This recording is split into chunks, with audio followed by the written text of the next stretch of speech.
guys, my name is Gautam Singh and welcome to my channel Believers Academy. So friends, motion chapter के अंदर अभी तक हमने कई सारी फिजिकल क्वांटिटी पढ़ी हैं, जैसे कि rest and motion, distance and displacement, speed and velocity. And आज अपन एक बहुत ही इंपॉर्टेंट फिजिकल क्वांटिटी पढ़ने जा रहे हैं, एक्सेलरेशन। तो इस क्वांटिटी को पढ़ने के पहले मैं चाहता हूं कि आप दो ऑडियो क्लिप सुने। तो पहला ऑडियो क्लिप ध्यान से सुनिए, सुना आपने? अब अपन नेक्स्ट ऑडियो क्लिप सुनते हैं। ओके, तो बताइए दोनों ऑडियो क्लिप में आपको क्या समझ में आ रहा है? मूवीज तो देखते होंगे। तो पहले ऑडियो क्लिप में लग रहा है कि किसी कार की वेलोसिटी लगातार बढ़ते जा रही है ना, लगातार उसकी वेलोसिटी बढ़ते जा रही है।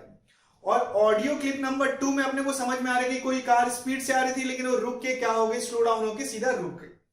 क्लियर है? तो देखो, एक एक्सेलरेशन एक ऐसा फिजिकल क्वांटिटी है जो कब होता है, जब वेलोसिटी या तो बढ़े या तो घटे। अगर वेलोसिटी कांस्टेंट रहेगी तो एक्सेलरेशन क्या होगा, जीरो होगा।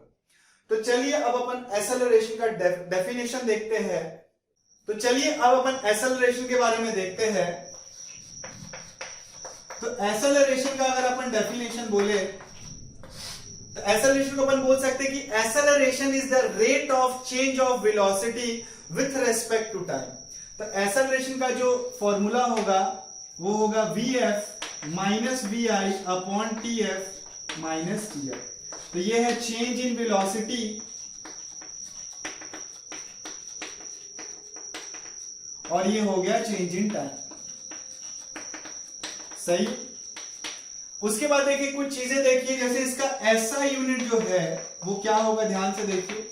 तो मीटर पर सेकेंड बाई सेकेंड, तो ये क्या हो जाएगा, मीटर पर सेकेंड। इसको मीटर पर सेकेंड स्क्वायर भी बोलते हैं। क्लियर है?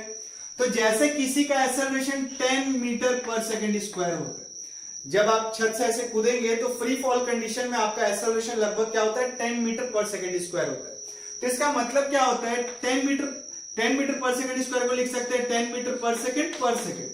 मतलब हर सेकंड आपकी वेलोसिटी जो है 10 मीटर पर सेकंड से बढ़ जाएगी। समझ में आ रहा है? तो जैसे मैं भाग रहा हूं और मेरा एक्सेलरेशन 10 मीटर पर सेकंड स्क्वायर है, इसका मतलब हर सेकंड मेरी स्पीड 10 मीटर पर सेकंड की रफ्तार से बढ़ते जाएगी। समझ में आ रहा है?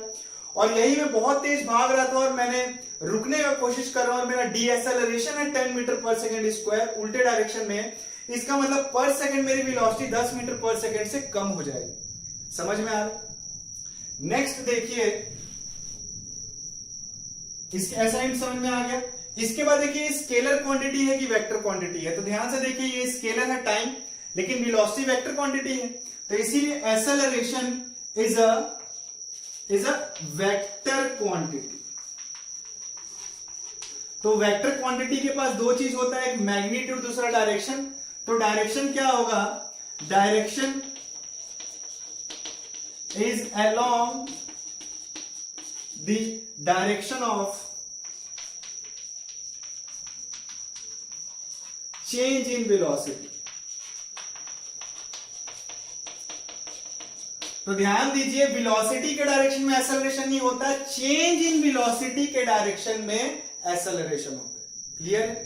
तो एक्सेलरेशन बहुत इजी है, आप समझ रहे हैं। जब भी वेलोसिटी में चेंज आता है, एक्सेलरेशन नाम का फिजिकल क्वांटिटी होता है और उसका फॉर्मूला क्या होता है, rate of change of velocity with respect to time, मतलब change in v by time taken for the change. Clear है? ऐसा यूनिट उसका मीटर पर सेकंड स्क्वायर होता है और ये एक वेक्टर क्वांटिटी है जिसका डायरेक्शन चेंज इन वेलोसिटी के डायरेक्शन में होता है। क्लियर है? अब अपन देखते हैं टाइप्स ऑफ एक्सेलरेशन। तो देखिए, जो पहला टाइप है एक्सेलरेशन का वो है एवरेज एक्सेलरेशन। तो एवरेज एक्सेलरेशन बहुत इजी है। Average acceleration is the ratio of change in velocity bye time taken for the change, है ना। तो एवरेज एक्सेलरेशन जो होगा वो बहुत इजी है। ये क्या हो जाएगा, Vf minus Vi upon Tf minus Tf। Clear? बहुत easy average acceleration. Clear? Next अपन देखते हैं दूसरे टाइप का एक्सेलरेशन। तो दूसरे टाइप का एक्सेलरेशन होता है इंस्टेंटेनियस एक्सेलरेशन। समझ में आ रहा है? तो बहुत इजी है। Acceleration measured at any instant of time is called instantaneous acceleration. जैसे कोई गाड़ी बहुत ही तेजी से जा रहा था, अभी इसकी वेलोसिटी v1 थी, जस्ट थोड़ी देर बाद इसकी वेलोसिटी v2 हो गई, एकदम छोटा सा टाइम t2। तो जो ए इंस्टेंटेनियस होगा वो होगा डीवी बाई डी। डी का मतलब very very very small change, तो बहुत ही छोटे टाइम में बहुत ही छोटा छोटा जो वेलोसिटी में चेंज आएगा उसी का रेशियो आपको क्या देगा, इंस्टेंटेनियस एक्सेलरेशन। समझ में आ रहा है definition? Acceleration measured at any instant of time. Clear है? नेक्स्ट अपन देखते हैं, नेक्स्ट है यूनिफॉर्म एक्सेलरेशन। तो यूनिफॉर्म एक्सेलरेशन बहुत ही इजी है। If acceleration of a body is constant and it does not changes its magnitude और direction, then the acceleration is uniform acceleration. जैसे मेरा एक्सेलरेशन 5 मीटर पर सेकंड स्क्वायर था और लगातार 5 मीटर पर सेकंड स्क्वायर ही, तो मेरा जो एक्सेलरेशन होगा वो कैसा होगा, uniform acceleration. Clear? Next type देखते हैं और आखिरी टाइप देखते हैं, नॉन यूनिफॉर्म एक्सेलरेशन।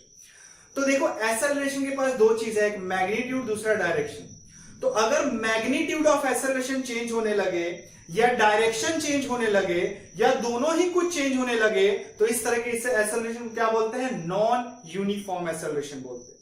तो जैसे मेरा नॉन यूनिफॉर्म एक्सेलरेशन का एग्जांपल बताता हूं, जैसे आप गाड़ी में बैठे और आप एक्सेलरेटर ऐसे से कर रहे, तो आप कभी आपका एक्सेलरेशन कभी 5 था कभी 10 है, तो आपको एक जर्क महसूस होता है। तो जब भी ऐसा जर्क आता है वो नॉन यूनिफॉर्म एक्सेलरेशन के कारण आता है। क्लियर? ठीक है, तो चलिए एक छोटा सा मैं आपसे क्वेश्चन पूछता हूं कि अगर आपका एक्सेलरेशन यूनिफॉर्म है तो वेलोसिटी कैसी होगी?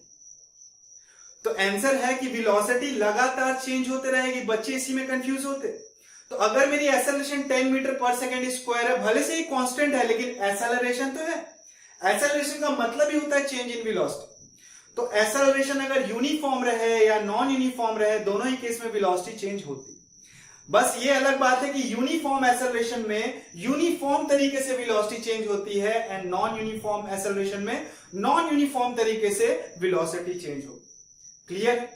अब अपन बात करते हैं एक्सेलरेशन एंड डी एक्सेलरेशन का कंसेप्ट। तो इसमें भी कई सारे कंफ्यूजन है। देखिए, तो एक्सेलरेशन में क्या होता है कि अगर वेलोसिटी और एक्सेलरेशन सेम डायरेक्शन में है, जैसे ये हो सकता है या ऐसा भी कोई केस हो सकता है, तो इसी को अपन बोलते हैं एक्सेलरेशन। और इस केस में वेलोसिटी जो होगा वो इंक्रीज होगा।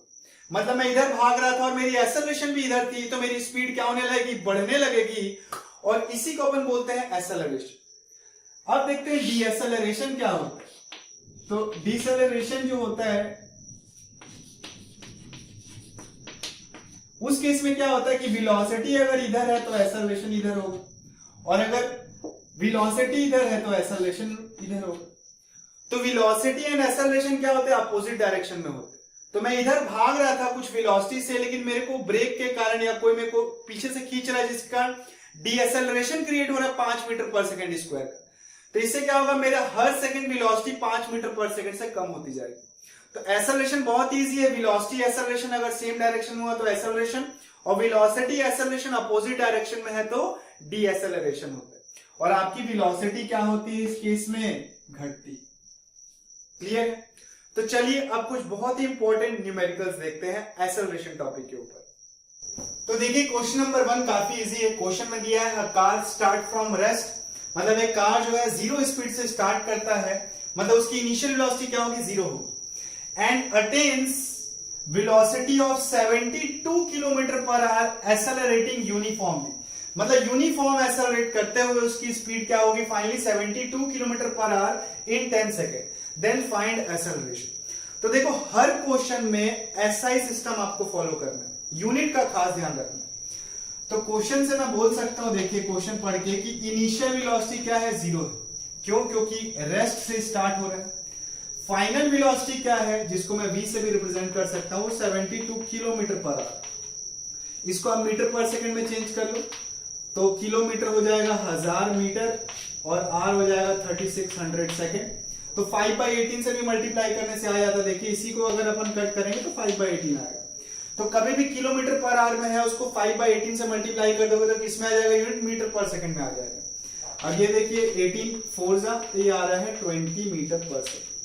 उसके बाद ये वेलोसिटी रीच करने के लिए टाइम कितना लग रहा है भाई, 10 सेकंड लग रहा है। तो एक्सेलरेशन का हमने क्या फॉर्मूला देखा था, v - q/t। तो ये 20 माइनस 0 बाई 10, तो ये आ रहा है 2 मीटर पर सेकेंड स्क्वायर। बहुत इजी। चलिए क्वेश्चन 2 की तरफ बढ़ते हैं जल्दी से। तो देखिए क्वेश्चन नंबर 2 में क्या दिया है, a car is moving with velocity 36 kilometre per our. मतलब एक कार 36 किलोमीटर पर आवर की रफ्तार से चल रहा, मतलब ये उसकी इनिशियल वेलोसिटी चल रहा है ना। इज एक्सेलरेटिंग यूनिफॉर्मली, एक्सेलरेट कर रहा है विथ एक्सेलरेशन 5 मीटर पर सेकेंड स्क्वायर। मतलब कार एक्सेलरेट कर रहा है 5 मीटर पर सेकेंड स्क्वायर से। Find velocity of car after 10 second, मतलब 10 सेकेंड के बाद उसकी वेलोसिटी क्या है। मतलब इस केस में आपको क्या निकालना है, फाइनल वेलोसिटी निकालना है। इनिशियल वेलोसिटी दे रखी है कितनी, 36 किलोमीटर पर आवर। तो इसको अगर आप यूनिट कन्वर्जन करोगे तो कितना आ रहा है, 10 मीटर पर सेकेंड। क्लियर। एक्सेलरेशन दिया है 5 मीटर पर सेकेंड स्क्वायर और टाइम दे रखी है 10 सेकेंड। तो देखिए फॉर्मूले में डालिए, a बराबर v minus you by T. तो a जो है वो 5 है, v आपको निकालना है, u की वैल्यू है 10 और टाइम भी दिया हुआ है 10। ये देखिए, तो ये आ गया 50 बराबर v माइनस 10 इधर जाएगा तो ये हो जाएगा 60 मीटर पर सेकेंड। तो 10 सेकेंड के बाद जो कार की वेलोसिटी 10 थी वो 10 सेकेंड के बाद कितनी हो जाएगी, 60 मीटर पर सेकेंड। क्लियर। तो चलिए इसके बाद अपन देखते हैं आखिरी सवाल। तो देखिए क्वेश्चन नंबर 3 जो है वो काफी बढ़िया सवाल है। क्वेश्चन दिया है, a ball hits the wall with speed 20 meter per second and rebound with speed 10 meter per second. If the ball remain in contact with the wall for 0.03 second, then find average acceleration. तो देखिए अगर आप slow motion में देखेंगे तो ball ऐसे गया और वॉल से टकराने के जस्ट पहले उसकी स्पीड कितनी थी, 20 मीटर पर सेकेंड। ठीक है। तो बॉल देखिए तुरंत रिबाउंड नहीं करता, बॉल ऐसे जाएगा, थोड़ा ऐसे डिस्टॉर्ट होगा, मतलब उसका शेप ऐसे थोड़ा वो पचकेगा और फिर वापस ऐसे भागता है।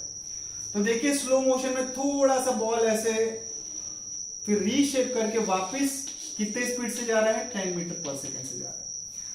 तो देखिए एक्सेलरेशन निकालना है आपको, है ना, और कितने टाइम तक कांटेक्ट में रहा है, 0.03 सेकेंड। तो देखिए एक्सेलरेशन क्या होता है, vf minus vi by T. तो वेलोसिटी क्योंकि वेक्टर क्वांटिटी है तो आपको डायरेक्शन एज्यूम करना पड़ेगा। तो ये डायरेक्शन को हम प्लस ले लेते हैं और ये डायरेक्शन को माइनस ले लेते हैं। ओके। फाइनल वेलोसिटी देखिए क्या है, 10 मीटर पर सेकेंड और उसके साथ साइन क्या लगेगा, माइनस का, क्योंकि ये डायरेक्शन को हमने प्लस लिया है। फिर से मैं बोल रहा हूं, वेलोसिटी वेक्टर होता है, एक्सेलरेशन वेक्टर होता है। तो वेक्टर के केस में आपको डायरेक्शन प्लस माइनस देना पड़ता है। मैं मान रहा हूं कि ये डायरेक्शन प्लस है तो ये वाला डायरेक्शन क्या होगा, माइनस होगा।